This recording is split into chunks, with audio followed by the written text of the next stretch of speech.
Vamos a continuar con lo que es el área de ginecología, la parte de oncología y nos vamos a ocupar de patología cervical. Vamos a comenzar recordando lo que es la histología cervical normal para comprender después lo que es la patología y cómo la vamos a visualizar al momento de estudiar el cuello uterino. Recordemos que el cuello uterino tiene el sector del endocervix y del exocervix. En el endocervix, el epitelio que lo recubre es un epitelio cilíndrico simple y en el exocervix existe un epitelio plano estratificado. Existe también entre estos dos epitelios lo que se llama la zona de transformación o límite escamocolumnar, es el límite entre ambos epitelios. Habitualmente esa zona de transformación, el límite entre el epitelio cilíndrico y el plano estratificado, coincide con el orificio cervical externo. En esta zona de transición o zona de transformación es donde se pueden producir cambios que pueden dar la patología premaligna o la patología maligna como el cáncer de cuello de útero. Vemos en estos gráficos, en el primero, en el que está en el extremo superior izquierdo, la unión escamocolumnar original. Esta se caracteriza porque la zona de transformación coincide con el orificio cervical externo. Hacia la derecha vemos el gráfico de un ectropion. En este caso lo que sucede es que por estímulo hormonal, en la adolescencia y en la época de edad fértil de la mujer, hay un ectropion, o sea que el epitelio cilíndrico sale hacia afuera del orificio cervical externo. Eso es una ectopía o ectropion, es algo fisiológico. En la diapositiva que está en el extremo inferior izquierdo, lo que vemos es que en la zona donde estaba el ectropion comienza a haber una transformación del epitelio y una metaplasia por factores irritativos, factores externos, cuerpos extraños, cambios en el pH, etc. Lo que sucede es que hay una metaplasia en el epitelio y ese epitelio cilíndrico que estaba por afuera del OCE comienza a ser recubierto nuevamente por epitelio plano estratificado. Vemos así en el último gráfico, en que se encuentra en el extremo inferior derecho, que una vez que cesó o disminuyó el estímulo hormonal, lo que se visualiza es un entropion, donde el epitelio plano estratificado va hacia adentro del endocervix. Por esto es que en pacientes menopáusicas y posmenopáusicas, la zona de transformación queda por dentro del orificio cervical externo y es más difícil de evaluar. Y por ende tenemos que agregar en estas pacientes una citología endocervical para poder evaluar bien el cuello uterino. Repasamos entonces lo que dijimos de la ectopía o ectropion, que es la presencia del epitelio endocervical cilíndrico por fuera del orificio cervical externo. Puede ser asintomática en la gran mayoría de los casos. A veces puede suceder que dé sangrado con las relaciones sexuales, o sea, sinusorragia, y leucorrea o flujo. Y el diagnóstico obviamente es colposcópico. La metaplasia es la transformación del epitelio cilíndrico en plano estratificado como la respuesta al medio vaginal. Ya dijimos, a los cambios en el pH, a los cuerpos extraños, a la presencia de semen, a la presencia de sangre, todo eso provoca el fenómeno de la metaplasia.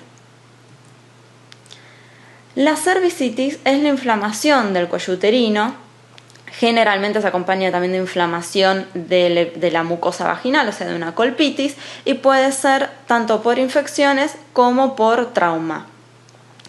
Esta cervicitis puede producir leucorrea y en general es lo que produce el flujo sintomático, no solo en el aumento del flujo fisiológico, sino un flujo que tiene distintas características con respecto al color, al olor o a la sintomatología como prurito o ardor. Es raro, pero puede la cervicitis provocar sinequias en el cuello del útero, que pueden comprometer la fertilidad o producir un hematometra por obstrucción del flujo menstrual. Esto de todas maneras es raro que suceda. Las cervicitis más frecuentes son las que son inespecíficas, no se encuentra un agente etiológico aunque uno realice un cultivo de flujo, y las específicas son las más frecuentes, la Candida albicans, que en la colposcopía nos va a dar una cervicocolpitis a puntos blancos, la tricomonas vaginalis, que da una cervicocolpitis a puntos rojos. También tenemos el complejo GAM con anaerobios y Gardnerella, sífilis, herpes, clamidia, incluso tuberculosis. Con respecto a lo que es la patología cervical benigna, tenemos como algo muy frecuente los pólipos endocervicales. Estos también son de hallazgo en la colposcopía, son tumores benignos que tienen excepcionalmente una transformación maligna. La forma histológica es la adenomatosa, es más frecuente entre los 50 y los 60 años, pero también puede encontrarse en mujeres en edad fértil, entre los 30 y los 40. Pueden ser asintomáticos y pueden ser un hallazgo o puede ser que produzcan hemorragia, ya sea sinusorragia o un sangrado espontáneo. Por algún esfacelado de la superficie del pólipo sangra y esto produce la sintomatología. El tratamiento siempre es la polipectomía por torsión. Se manda a hacer un estudio anatomopatológico y se hace un legrado endocervical donde estaba la base del pólipo para estudiarlo también en forma anatomopatológica. Este tratamiento es independientemente de que produzca síntomas o no. Los miomas cervicales es bastante parecido, nada más que es de crecimiento, como ustedes saben, del tejido miometrial, pero que se encuentra a nivel del cuello uterino. Se crecen proyectándose hacia el conducto endocervical y si protruyen a través del orificio cervical externo, son los denominados miomas nascens. Son generalmente sintomáticos. Producen sangrado, produce dolor, sobre todo por el nacimiento, por la extrusión del mioma a través del orificio cervical externo, y el tratamiento es el mismo. Se tratan siempre, se hace la miomectomía por torsión, también con raspado de la base del pedículo y estudio anatomopatológico. Tenemos acá una pregunta acerca de cómo se toma la citología cervical en la menopausia. Las opciones son espátula de aire, escobillado, lavado endocervical o pipeta aspiradora. La respuesta correcta es la espátula de aire.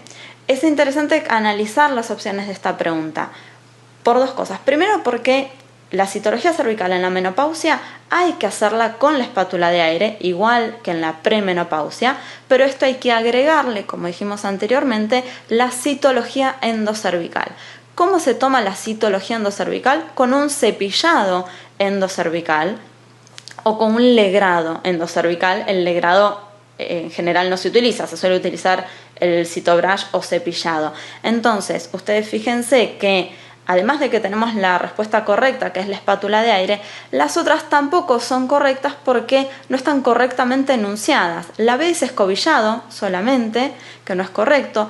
Lavado endocervical, que no es el modo de toma de muestra, es un cepillado endocervical.